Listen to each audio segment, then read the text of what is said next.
তো আজকে আমরা শিখব যে কিওসেরা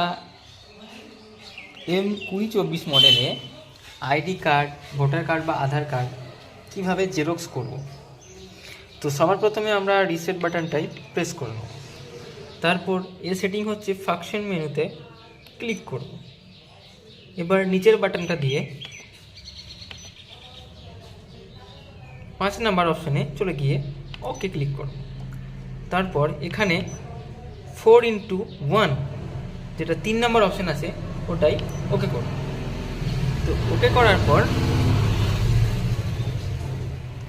পর আরেকটা অপশান আছে, আবার ফাংশন মেনুতে যাওয়ার পরে আবার নিচের বাটনটাই ক্লিক করে নিচে আসব। এরপরে এখানে যে অরিজিনাল সাইজ আছে এটাতে ওকে ক্লিক করব। ওকে ক্লিক করার পর আমরা যাব A6 অপশানে, তারপর আমরা ওকে তে ক্লিক করব। এবার আমরা দেখব যে জেরক্সটা কিভাবে হয়। তো সবার প্রথমে আমরা কার্ড নিয়ে নেব, এভাবে বসাবো প্রথমের সাইডটা, তারপর নামিয়ে স্টার্টে ক্লিক করে ফার্স্ট পেজটা স্ক্যান করে নেব। এরপর আপনারা দেখতে পাচ্ছেন যে প্রথম যে স্ক্যান সেটা হয়ে গেছে ফার্স্ট পেজটা। এবার আমরা দ্বিতীয় পেজটা স্ক্যান করে নেব। তার জন্য এটাকে আবার ঠিক এভাবে উল্টে নেব। এটাকে নামিয়ে আবার আমরা স্টার্ট বাটনে ক্লিক করব। তো স্টার্ট বাটনে ক্লিক করার পর আপনারা দেখতে পাচ্ছেন যে 2 নম্বর পেজটাও স্ক্যান হয়ে গেছে। এবার আমাদেরকে যে এন্ড বাটনটা আছে এটাতে ক্লিক করলে আমাদের প্রিন্ট আউটটা বেরিয়ে আসবে।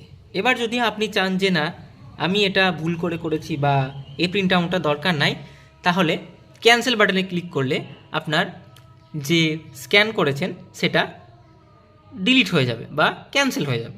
তো আমাদের এটা দেখানোর জন্য আমরা আপনাকে এক্সাম্পল দেখানোর জন্য এন্ড বাটনে ক্লিক করব। তো আমরা দেখতে পাবো আমাদের যে প্রিন্ট আউটটা আছে, যে জেরক্সটা, সেটা বেরিয়ে আসছে।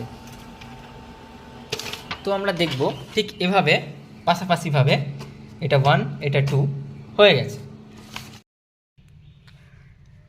যেই সেটিংসটা এখনই আমরা করলাম, তো এটা বারবার করা না থেকে এখানে যেই প্রোগ্রামের সুইচগুলো রয়েছে 1 2 3 4টে, আমরা চাইলে এই 4টে সুইচের মধ্যে যে কোনো একটাই এই প্রোগ্রামটা সেভ করে রাখতে পারি, যাতে পরবর্তী টাইমে আমাকে বারবার এত ফাংশনে যাওয়ার থেকে জাস্ট একটা যে কোনো সুইচে সেভ করে রাখবো, যাতে সেই সুইচটা ক্লিক করলে আমরা বোথ সাইড জেরক্স কপি বা প্রিন্ট আউট বার করতে পারি। তো তার জন্য এখানে 4টে সুইচের মধ্যে যে কোনো একটাই জাস্ট প্রেস করে রাখবো। তো আমরা এখানে মনিটর স্ক্রিনে দেখতে পাচ্ছি, প্রেস করে রাখার পর এখানে কিছু অপশান আসবে। তো আমরা ফার্স্টের অপশানটাই ওকে করব। তো এখানে বলছে are you sure this program, তো এই প্রোগ্রামটা সেভ করার জন্য আমরা জাস্ট ইয়েস করব। তো ইয়েস করার পর আমরা বারবার সেটিংসটাকে ফাংশন মেনুতে যাওয়ার থেকে আমরা জাস্ট রিফ্রেশ ক্লিক করে আমরা জাস্ট যেই সুইচ নাম্বারটাই আমরা সেভ করে রেখেছিলাম, 1 নাম্বার হোক বা 2 নাম্বার হোক, তো আমি এখানে 1 নাম্বার সুইচে সেভ করে রেখেছিলাম, তো জাস্ট 1 নাম্বার সুইচটাই ক্লিক করব। তো এখানে আমরা দেখতে পাচ্ছি যে সেটিংসটা করে রেখেছিলাম সেই সেটিংসটা এখানে চলে এসছে। তো আমরা এবার ফার্স্ট পেজটাকে স্ক্যান করব। তো স্ক্যান করার জন্য স্টার্ট বাটনে ক্লিক করব।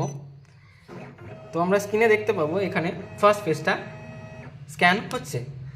এবার আমরা সেকেন্ড পেজটাকে স্ক্যান করব। তো সেকেন্ড পেজটা স্ক্যান করার জন্য আবার আমরা স্টার্ট বাটনে ক্লিক করব। তো এখানে দেখতে পাচ্ছি সেকেন্ড বাটনটাও ক্লিক করার পর সেকেন্ড পেজটাও স্ক্যান হয়ে গেছে। এবার যদি আমরা এটা প্রিন্ট আউট চাই, তো সেম একইভাবে প্রিন্ট আউট হবে। তো যেহেতু আমাদের এটা আর দরকার নেই, তাই আমরা ক্যান্সেল বাটন করে ক্লিক করে এটা বেরিয়ে যাব। তো এটাই ছিল আমাদের আজকের বোথ সাইড প্রিন্ট আউট বা আইডি কার্ড প্রিন্ট আউটের কপি বা জেরক্সের সেটিং।